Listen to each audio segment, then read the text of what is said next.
Hey everyone, in this video I'm going to show you how to install and activate your Elementor Pro license on WordPress. This will unlock all the Pro features and ensure you get automatic updates. First, make sure you have Elementor Pro installed on your WordPress site.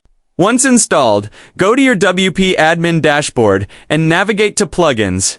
You'll see the Elementor Pro plugin listed there. Click Connect and Activate to start the license activation process. Alternatively, you can go to WP admin gives Elementor gives license. This section only appears if Elementor Pro is installed.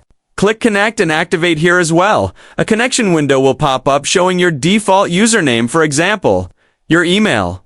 If this is the correct account, you can proceed. If it's not, click Switch User and log into the account you want to connect to.